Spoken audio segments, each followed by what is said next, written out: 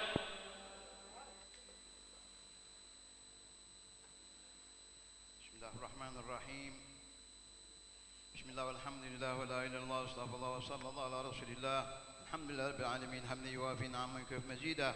يا ربنا لك الحمد كما ينبغي لجلال وجهك والعظيم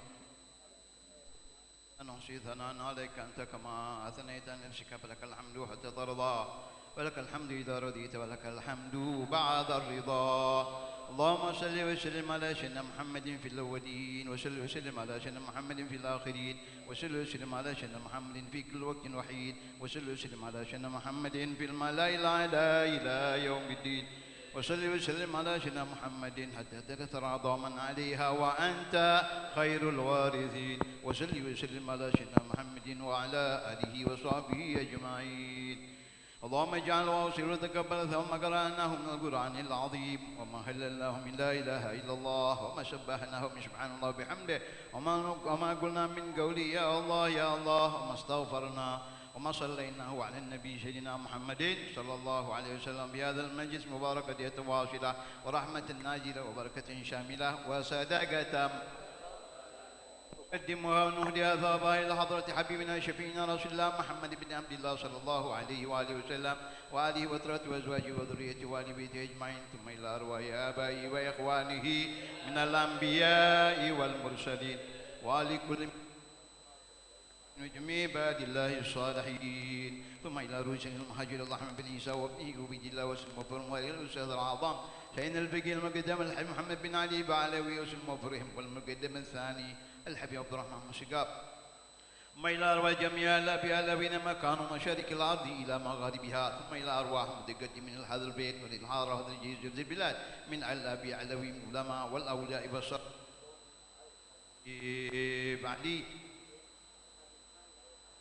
حداد وأبو حبيب محمد بن علي بن الحداد ثم إلى الحبيب علي بن شيخ سكاف ثم إلى روح الحبيب عبد الرحمن بن عبد الله بن شهاب ثم إلى الحبيب أحمد بن حسن الحبشي ثم إلى الحبيب عبد الرحمن بن محمد المنور ثم إلى عبد الله بن سالم الكاف ثم إلى الحبيب عبد الرحمن بن عبد الله الحبشي ثم إلى الحبيب أحمد بن حسن أحمد بن حامل الكاف ثم إلى الحبيب علوي بن أحمد بحسين وعمه الحبيب حسن بن عبد الرحمن بحسين ثم إلى روح الحبيب أحمد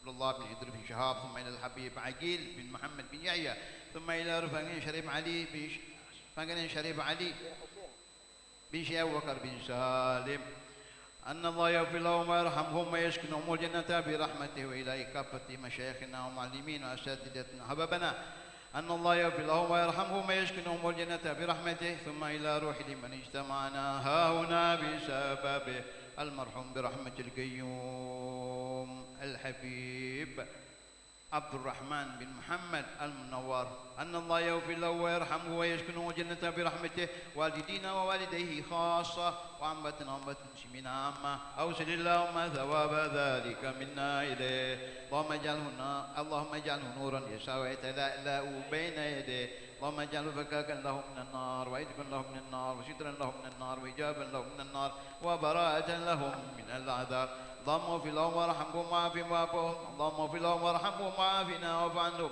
واجمعنا وإياهم في دار كرامتك ومستقر رحمتك ومحل أوليائك مع الذين أنعمت عليهم من النبيين والصديقين والشهداء والصالحين وحسن أولئك رفيقا ذلك الفضل من الله وكفى بالله عليما ربنا اغفر لنا ولإخواننا الذين سبقونا بالإيمان ولا تجعل في قلوبنا غلا للذين آمنوا ربنا إنك رؤوف رحيم ربنا آتنا في الدنيا حسنة وفي الآخرة حسنة وقنا عذاب النار وصلى الله على سيدنا محمد النبي الأمي وعلى آله وصحبه وسلم سبحان ربك رب العزة عما يصفون وسلام على المرسلين والحمد لله رب العالمين بسر الفاتحة.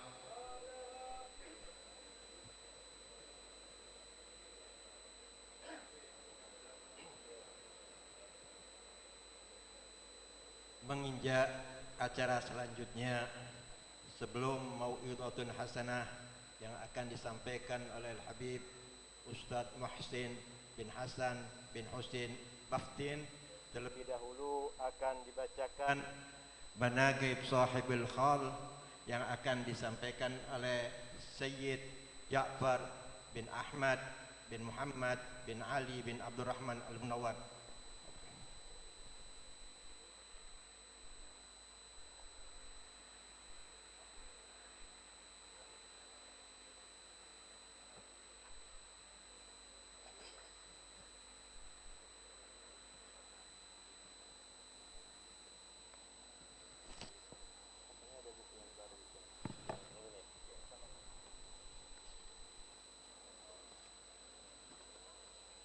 Bismillahirrahmanirrahim. Assalamualaikum warahmatullahi wabarakatuh.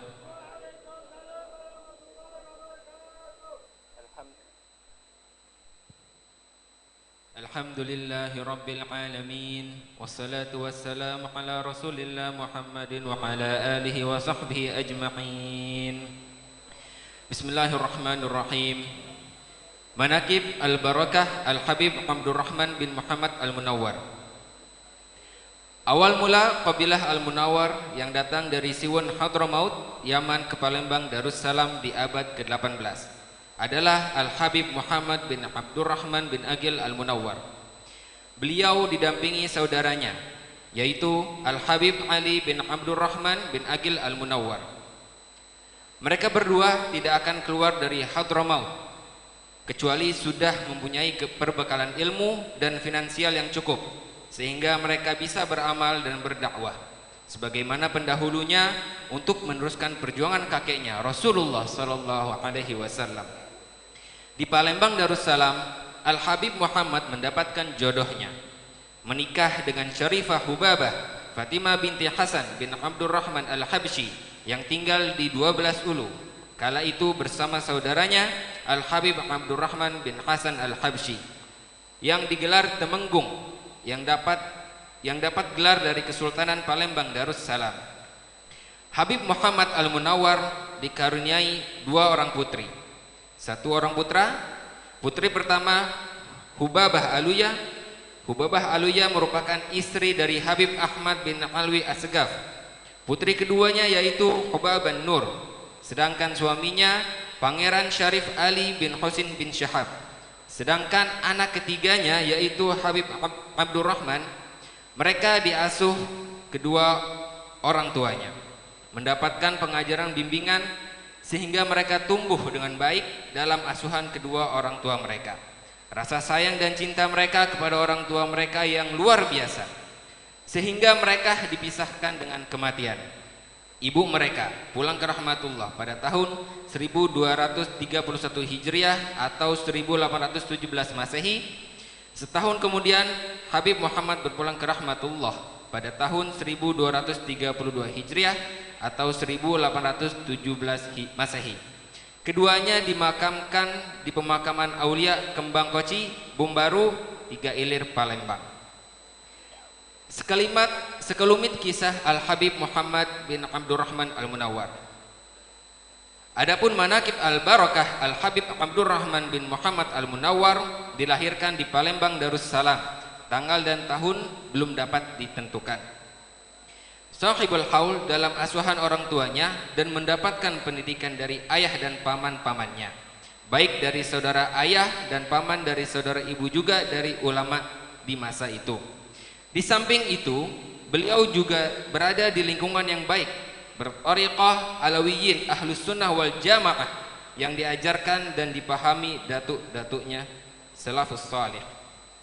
Nasab beliau Al-Habib Abdurrahman bin Muhammad bin Abdurrahman bin Agil bin Alwi bin Abdurrahman bin Ali bin Agil bin Abdullah bin Abu Bakar bin Alwi bin Ahmad bin Abu Bakar As-Sakran bin Imam Al-Asraf Al-Faqih Muqaddam Thani Al-Habib Abdurrahman Asgaf bin Muhammad Maulad Dawilah bin Ali bin Sahibud Darak Alwi Al-Ghuyur bin Sayyidina Al-Imam Al-Faqih Al-Muqaddam Muhammad bin Ali bin Muhammad Sahibil Mirbad bin Ali Khalaq Ghazambil bin Alwi bin Muhammad bin Alwi bin Ubaidillah bin Sayyidi Al-Imam Al-Muhajir Ilallahi Ahmad bin Isa Arumi bin Muhammad An-Nagib bin Ali Al-Uraidi bin Imam Ja'far Sadiq bin Imam Muhammad Al-Bagir bin Imam Ali Zainal Abidin bin Sayyidina Imam Husain bin Sayyidina Al-Imam Ali bin Abi Talib karamullahu wajhah, dan Hubabah Fatimah Zahra binti Rasulullah Sayyidina Muhammadin bin Abdullah sallallahu alaihi wasallam.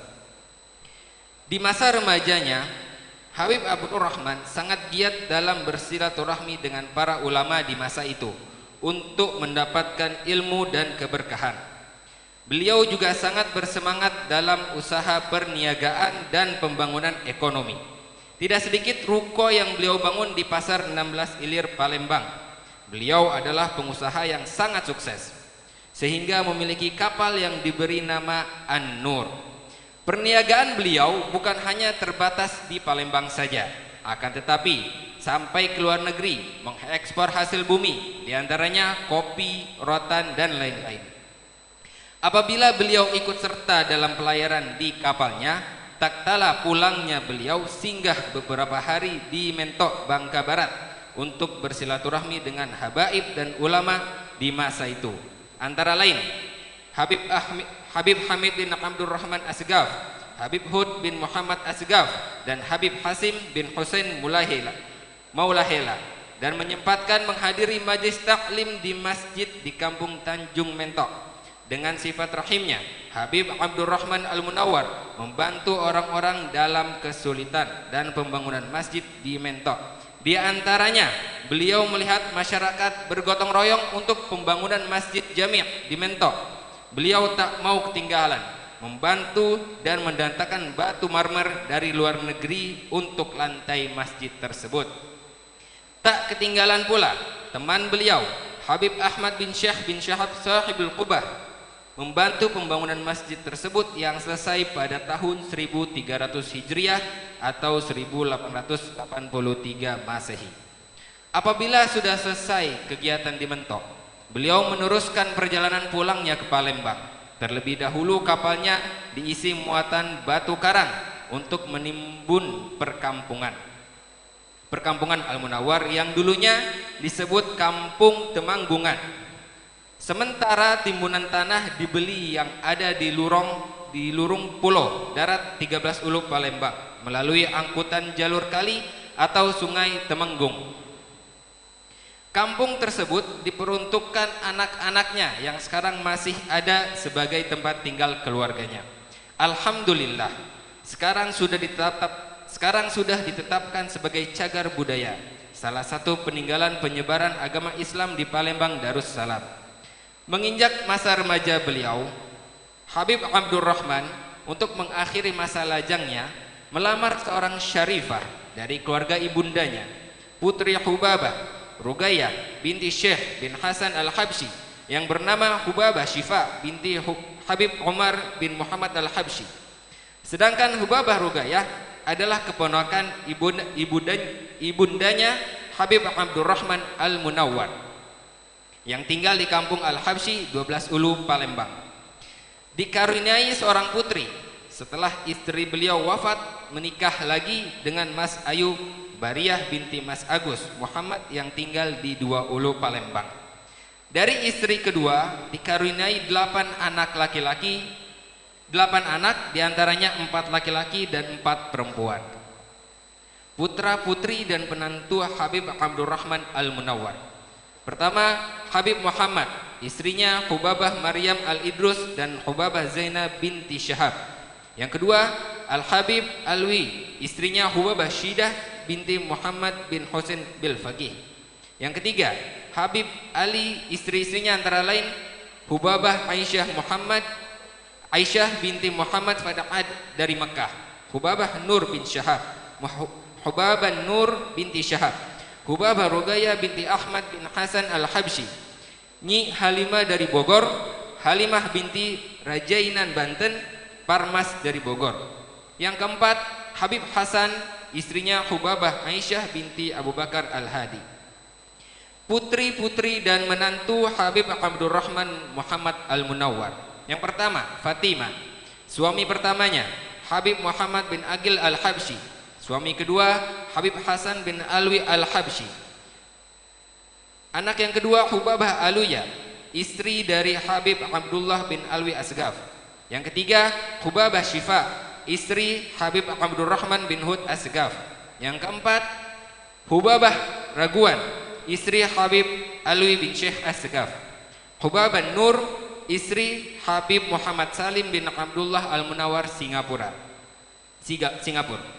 Inilah putra-putri dan menantu Habib Abdurrahman Al-Munawwar, dan salah satu cucunya yang diangkat jadi kapten Arab yaitu Habib Ahmad atau yang dikenal dengan Yip Kecik bin Alwi bin Abdurrahman Al-Munawwar. Perhatian beliau Habib Abdurrahman bukan hanya terhadap keluarga, kerabat, sahabat, juga kepada alim ulama yang datang dari Hadramaut maupun yang ada di kota Palembang, juga terhadap du'afa, anak yatim piatu, para janda, dan kesejahteraan karyawan. Dan yang sangat penting perhatian beliau adalah dalam pendidikan Islam, sehingga beliau antarkan putranya yakni Habib Ali ke Sawun untuk belajar kepada Habib Ali bin Muhammad Al-Habsyi sahibul maulid dan membantu pendirian madrasah-madrasah. Begitu cerdasnya Habib Abdurrahman mendirikan madrasah dengan dinamai Arabian School yang berbahasa Belanda biar tidak dianggap radikal oleh penjajah waktu itu. Madrasah tersebut berada di Kelurahan 13 Ulu, lokasinya sekitaran Masjid Rozikna. Para guru-gurunya berasal dari dalam maupun didatangkan dari kota lain, seperti Habib Umar bin Segaf bin Husain Asgaf dari Purwakarta, Jawa Barat, yang syahid di Sungai Musi dan dimakamkan di Gubah Gundul 14 Ulu Palembang. Dan dari Jakarta mereka ditempatkan ada di Rumah Batu bagian bawah yang di atasnya didiami oleh Habib Abdurrahman bin Muhammad Asgaf yang sekarang dijadikan pesantren Ar-Riyad oleh Habib Abdurrahman bin Abdullah Al-Habsyi. Yang lainnya ditempatkan di rumah tingkat yang sekarang ini tempat tersebut diberikan kepada pemerintah untuk dijadikan kantor kelurahan 13 Ulu. Madrasah Arabian School diserahkan kepengurusannya kepada putranya Habib Muhammad. Juga Habib Abdurrahman Al-Munawwar menyiapkan wakaf kontrakan, hasilnya yang dipergunakan untuk sekolah tersebut. Wakaf tersebut diamanahkan untuk memegangnya yaitu Habib Muhammad bin Ahmad Al-Habsyi, mertua dari Habib Alwi bin Ahmad Bahsin. Sebelum Habib Muhammad Al-Habsyi meninggal, wakaf tersebut diserahkan kepada Habib Abdurrahman bin Abdullah Al-Habsyi untuk memegangnya.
Di masa putranya Habib Abdurrahman, yaitu Habib Muhammad Al-Munawwar, banyak yang beliau mengirimkan anak yang mau ke Siwun untuk belajar, yaitu di Hadramaut, sekitar tahun 1320 Hijriah.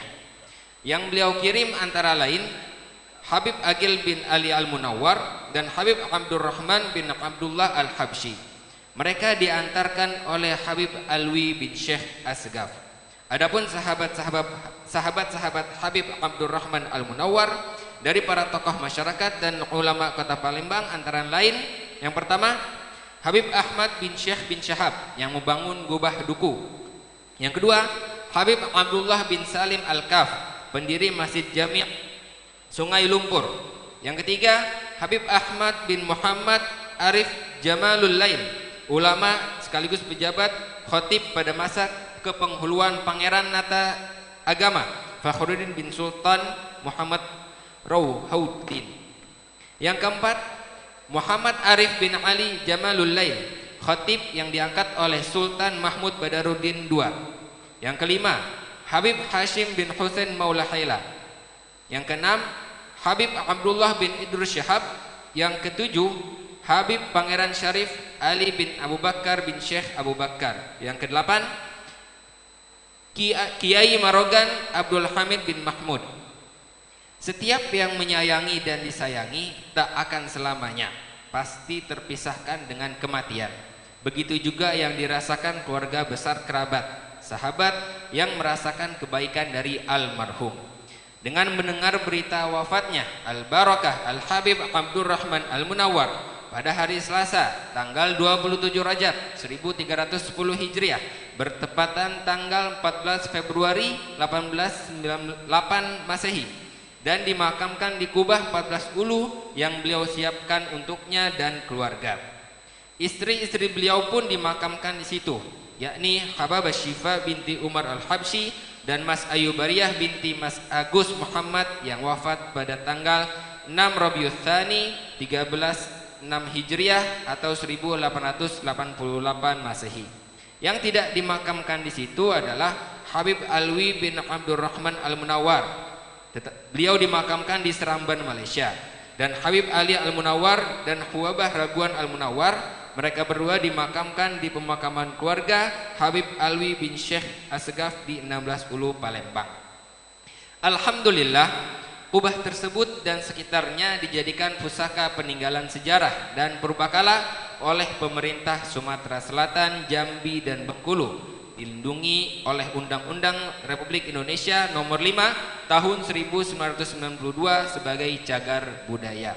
Demikianlah riwayat singkat Al-Barakah Habib Abdurrahman bin Muhammad bin Abdurrahman Al-Munawwar yang dapat kami sampaikan. Kami menyadari masih banyak kekurangan dan kehilafan serta kesalahan, bahkan mungkin berlebihan dalam menyusun manaqib ini. Hal ini tidak lain karena keterbatasan pengetahuan kami semata. Oleh karena itu, dengan kerendahan hati kami, mohon maaf yang sebesar-besarnya kepada Allah, dan kami mohon ampun. Kami berharap dengan mengungkap kembali riwayat hidup beliau akan dapat membangkitkan kesadaran dan kepedulian kita kepada leluhur yang dikenal as-salaf, juga dapat mengikuti jejak langkah beliau serta menyambung silaturahim dengan mencontoh perilaku dan akhlak as-salafun as-salihin serta jalan yang dirintis dan dilalui oleh pendahulu-pendahulu kita. Kiranya ringkas riwayat ini dapat lebih lengkap lagi apabila mendapatkan masukan dari mereka yang lebih mengetahui. Atas perhatiannya tak lupa kami ucapkan terima kasih. Wassalamualaikum warahmatullahi wabarakatuh.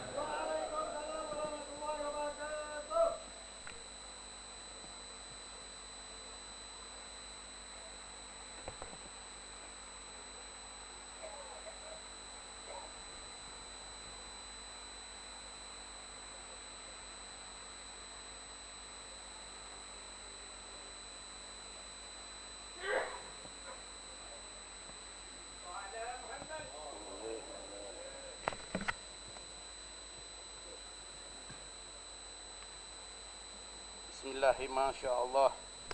La yasukul khair illallah. Bismillahi masyaallah. La yasrifu su' illallah. Bismillahi masyaallah. Ma kana min ni'matin fa minallah. Bismillah, masya Allah, la haula wa la quwata illa billah. Uhayyikum bitahiyatil Islam, tahiyata ahlal jinan, fatahiyatuhum fiha salam, salamun qawlan min rabbir rahim. Assalamualaikum warahmatullahi wabarakatuh.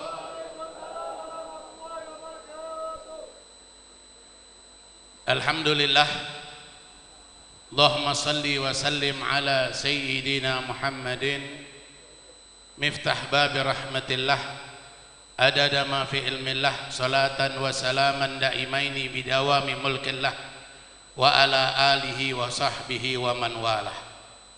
Subhanaka la ilma lana illa ma 'allamtana innaka antal alimul hakim. Wa tub alaina innaka antat tawwabur rahim. Wa la haula wa la quwata illa billahil aliyil azim. Nawaina kama nawa jami'al masyayikhana wa mu'allimana. Allahumma adkhil niyatana fi niyatihim wa aslih niyatana bi niyatihim. Allahumma ja'al nafsana mutmainnatan tu'minu bi liqa'ika wa taqna'u bi 'ata'ika wa tarda bi qada'ika ya rabbal alamin. Alhamdulillah, yang kita muliakan dan kita agungkan, kita hormati para habaib yang hadir pada siang hari ini dan juga para asatid yang tidak bisa Al-Fakir sebutkan namanya satu persatu karena hari sudah jam 12:30. Insyaallah iwak sepat, iwak gabus dicampur iwak lele lebih cepat, lebih bagus, tidak usah bertele-tele karena perut sudah lapar galau. Jadi alhamdulillah, ma'asyiral habaib hadirin, tadi sudah kita saksikan sama-sama acara demi acara. Alhamdulillah, jangan takut, jangan risau, kita balik pasti mendapatkan keberkahan dari sahibul haul. Karena salaf kita tidak pernah akan meninggalkan kita. Salaf kita akan selalu ngiring kita. Salaf kita akan selalu jingok kita. Sebagaimana kata Habib Alwi bin Abdullah bin Idrus bin Syahab Faqihul Muqaddam, akan datang indah sakaratul maut kepada orang-orang yang dekat dengan beliau, wabil khusus abna dzurriyyat daripada baginda Rasul sallallahu alaihi wasallam. Tapi ingat ma'asyiral hadirin, hal di mana-mana kita ada ke, hal di mana-mana kita hadiri, tapi jangan lupa dia ada ke hal ini tujuannya untuk kita meloi, tujuannya untuk kita ngikuti, untuk bertingkah laku seperti tingkah laku mereka, bersifat seperti sifat mereka. Tadi kita sudah dengar manaqib Al-Habib Abdurrahman, mak mano luar biasanya beliau di dalam perihal berjuang, bukan mikir ke kita baik, tapi mikir ke anak cucunya. Ngawak batu karang dari mentok, luar biasa, luar biasa. Ngawak batu karang dari mentok untuk nimbun ini mikir ke anak cucunya. Muat ke sekolah, luar biasa.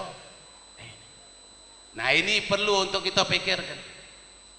Dulu waktu anak di Ruban belajar sama Abuya, itu pernah belajar kitab Ya Ayyuhal Walad sama Abuya dulu, karangan Imam Ghazali. Itu waktu itu tahun 2003 2002 sekitar itu.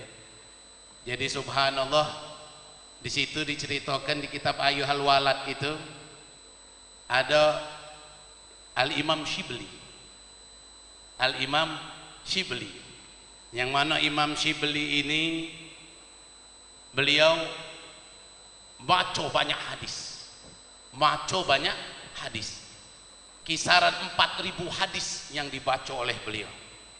4.000 hadis yang dibaca oleh beliau, dan satu hadis yang beliau amalkan.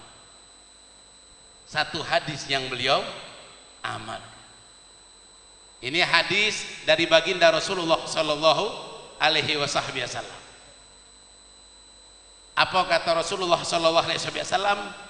I'mal lidunyaka biqadar magomika fiha, wa'mal li akhiratika biqadar bagoika fiha, wa'mal lillah biqadar hajatuka ilaih, wa'mal linnar biqadar sabrika alaih.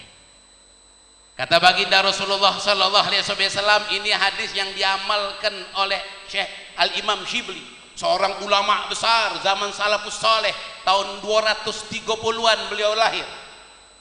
Ini beliau mengamalkan hadis ini dari baginda Rasulullah sallallahu alaihi wasallam. Kata Rasul, wa'mal lidunyaka biqadar magomika fiha, ambek dunia secukupnya baik. Perut kita ni banyaklah ususnya daripada lambung. Apalagi asam lambung naik. Cak sekarang ni, untunglah depan ni banyak ini pajuan.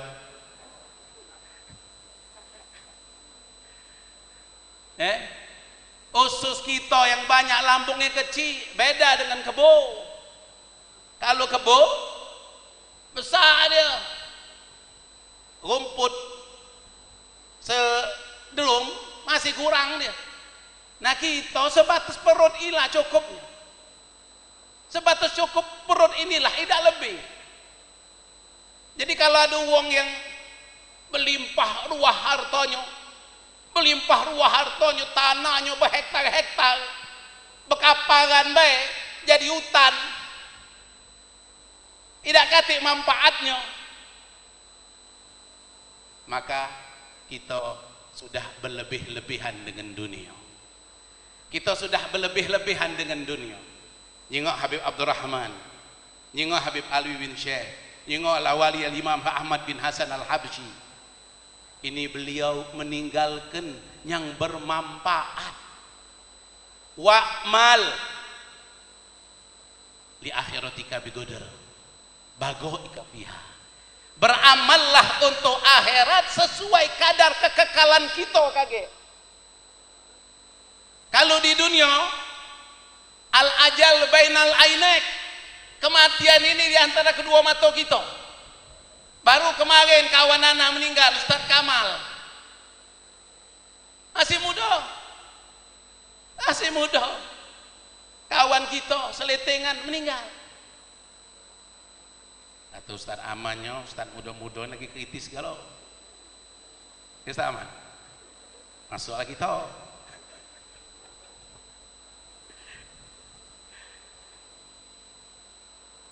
Jadi kalau kita banyak memperbanyak dengan mengumpulkan dunia, berapa lama kita nak hidup di dunia ini? Ada yang tahu apa kita ni berapa lama?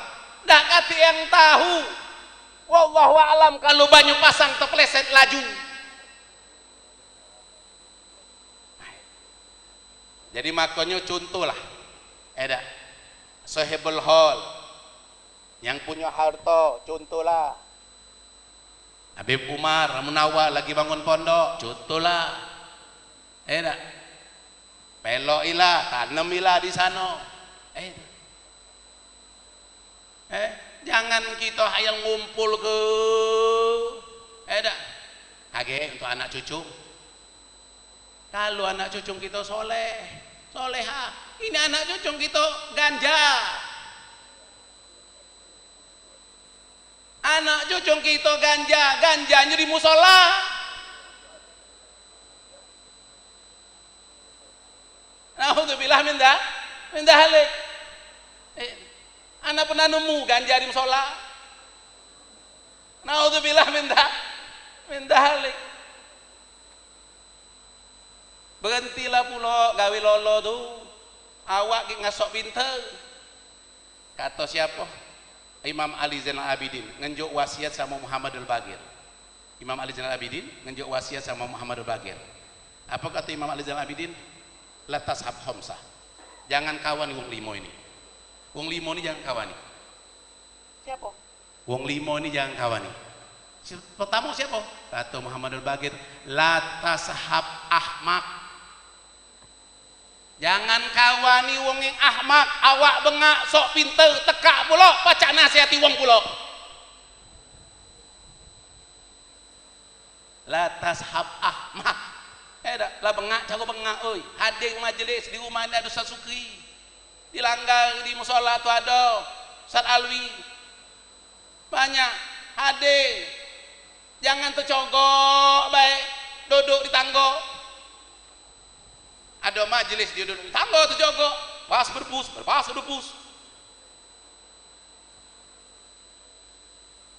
La tashab ahmak. Jangan kawani wong yang keras kepala, bengak, tekak bantah. Apa lagi bahasa Palembang? Hah? Nabi Muhammad paham ya? Paham ya? Oh iya, paham lah. Terbang rumah dah.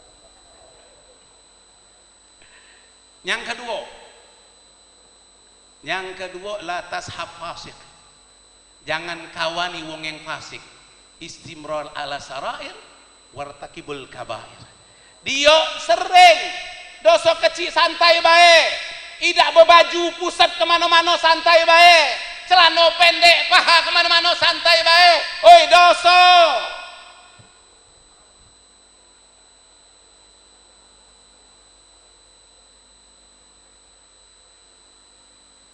Apalagi dosa besar. Dosa besar. Ini hari dosa besar gampang ada di HP. Ada di HP, dosa besar nah, judi online, main slot. Ada tak? Ada tak? Mana uangnya? Lempar ke sungai dia.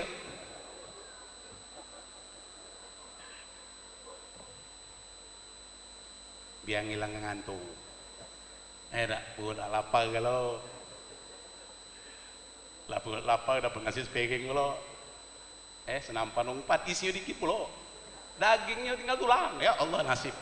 Dah nasi bungkus wae. Jangan berkawan dengan wong yang fasik. Jangan berkawan dengan wong yang fasik. Jangan. Kenapa? Annas ala dini khalilih. Manusia ini tergantung kawannya, agama kawannya. Kalau kawannya lip-lap, dia melok lip-lap. Apalagi kawannya tukang lap.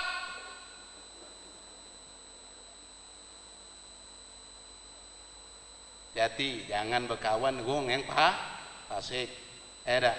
Berkawanlah sama wong yang galak hadir majelis, duduk majelis tapi jengok juga. Nggak duduk majelis. Tak taunya keluar majelis masih mak lama itulah, tidak mak baru.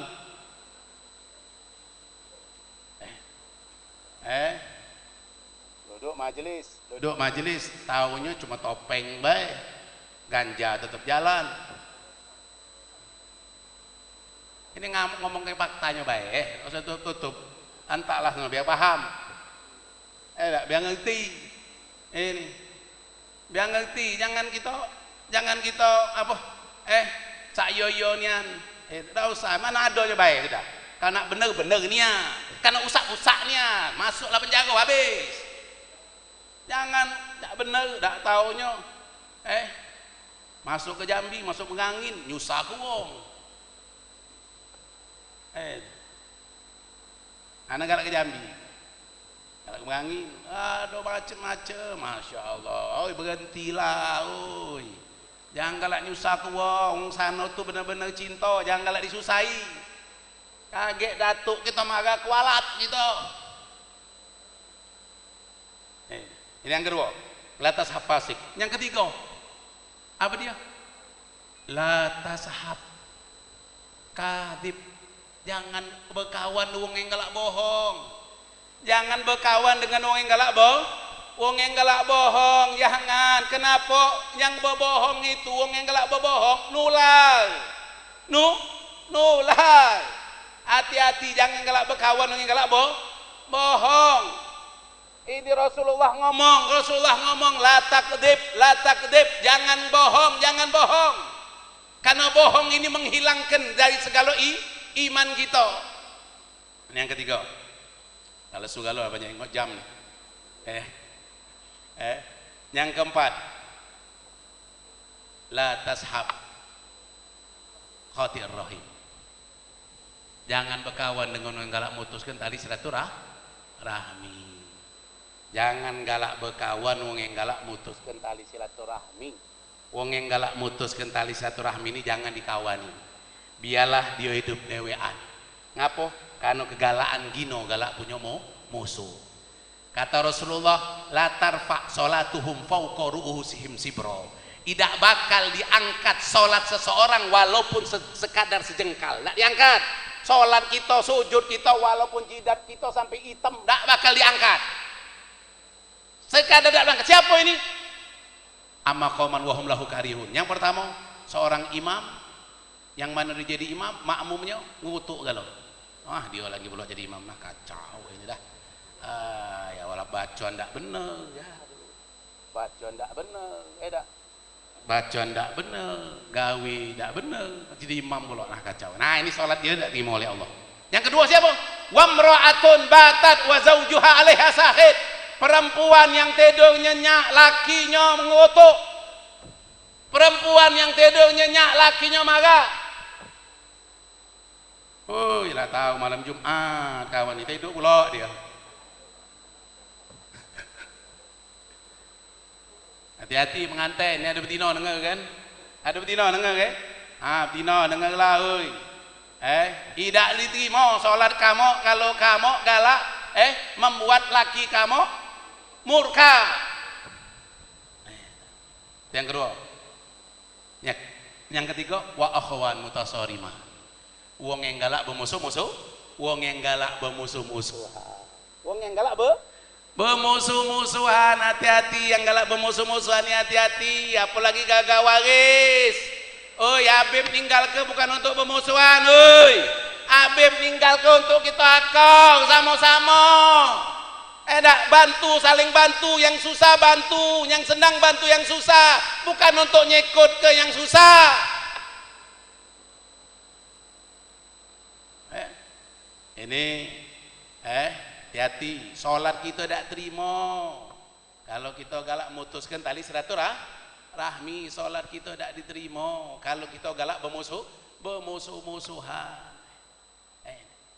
Ini yang kata Imam Ali Zainal Abidin kepada Muhammadul Baqir. Kemudian yang kelima, jangan kawani akli walidayh. Jangan kawani wong yang durhaka sama wong tuanya. Kita ngada ke hal ini salah satu birrul walidain kita. Birrul walidain kita. Salah satu baktian kita kepada wong tua kita. Ngadakan hal noake ini. Hari Jumat datangi, jangan setahun sekali. Hari Jumat datangi baca ke surah Yasin. Kata Nabi Muhammad, orang yang membaca surah Yasin di atas kubur ayahnya, maka setiap dosa wong tuanya diampuni oleh Allah Subhanahu wa taala. Baca, kunjungi surah Yasin, baca ke, datangi ziarah zurul kubur fa innaha tudzakirkumul akhirah. Ziarahi kubur karena kubur mengingatkan kalian akan akhirat. Insyaallah mudah-mudahan berkah. Hagilah jam 12, ali jam 10 baru jai. Mungkin mudah-mudahan berkah insyaallah. Mudah-mudahan kaget kita sambung lagi di lain waktu insyaallah. Mudah-mudahan hal ini kita mendapatkan keberkahan dari Habib Abdurrahman, daripada para habaib-habaib yang mana insyaallah mudah-mudahan kita makmurkan terus daripada Kampung Al-Munawwar ini bukan hanya cagar budaya. Kampung Munawwar ini kampung ilmu. Yang mana anda dengar tahun dulu ceramah Ustaz Alwi bin Syekh Asegab, Alwi bin Isa Asegab, ceramah beliau di musola itu tiap sore tiga wong ulama selalu duduk di musola itu. Habib Abdurrahman bin Abdul Habsyi, Habib Hamdi sama Habib Muhammad bin Ahmad Al-Habsyi. Wong tiga duduk di musola pakai kitab. Mualim nang kalau ada apa-apa datang ke musola. Nanyo. Jadi makmurkan, bukan makmurkan dengan tocogok, minum kopi, perut kenyang, rokok habis. Di musola, tapi makmurkan dengan ilmu, hadirkan duduk dengan solawat, baca Quran, kesian. Al-Quran di musola banyak debuan. Kenapa? Uang banyak ngokok bae, dak ada maco. Uang banyak ngokok bae, dak ada maco. Harus makmurkan, bukan hanya cagar budaya, tapi harus dimakmurkan. Ini kampung ilm, kampung ilmu. Kata Al-Imam Sufyan As-Tsauri, dia pernah masuk di satu kota, masuk dari kota, masuk dari pintu masuk, keluar, dak kata yang nanyo. Kata Sufyan As-Tsauri, ini kota mati. Ini kota mati. Ngapo? Aku masuk sampai aku keluar, dak kata si kok pun yang nanyo. Ini kota mati. Mati dengan ilmu, berarti wong sini banyak mati galau. Jasaduhu qabla qabrihi. Jasadnya kuburan sebelum dia masuk ke kubur. Amin ya rabbal alamin. Rabbi farfa'na bi barakatihim wa hdinal husna bi hurmatihim wa amin nabi turqatihim wa mu'afati min al-fitani. Allahumma inna nas'aluka ilman laduni wa masyarab sabahani ya wahab ya ghani ya hab ya wahab ya ghani. Wassallallahu ala sayyidina Muhammadin wa ala alihi wasallam. Alhamdulillah bil amin wa ala minkum. Assalamualaikum warahmatullahi taala wabarakatuh. Terima kasih kepada Ustaz Habib Muhsin bin Hasan bin Husin Muftin telah menyampaikan tausiahnya. Talqin zikir kita minta Ustaz Ahmad bin Muhammad bin Ali Al-Munawwar.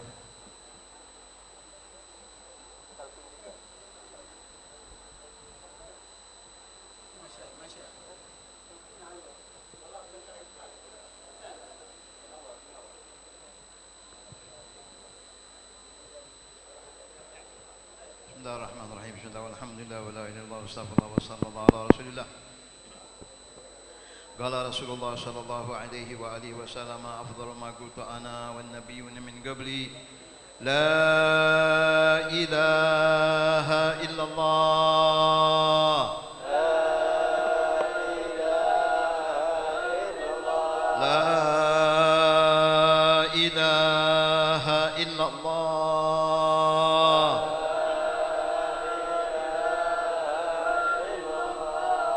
la ilaha illallah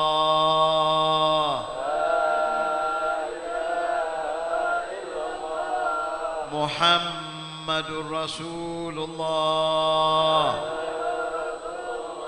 sallallahu alaihi wa alihi wasallam wa syarafa wa karama wa majda wa 'azzama wa radiyallahu ta'ala an ahli baitihi at-tayyibin at-tahirin wa ashabihi al-akramin wa azwajihi at-tahirat ummahatil mu'minin wa 'alaina ma'ahum wa fihim bi rahmatika ya arhamar rahimin.